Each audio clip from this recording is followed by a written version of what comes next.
Всем привет!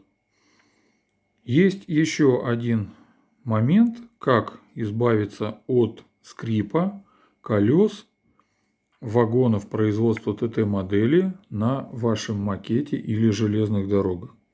Для этого берется вазелин, можно косметический, можно технический, и на скобочку, к которой крепится колесная пара, в каждое отверстие крепления кладется небольшое количество этого косметического вазелина, после чего вставляется в эти пазы колесная пара, и ваш вагон спокойно едет без скрипа. Спасибо.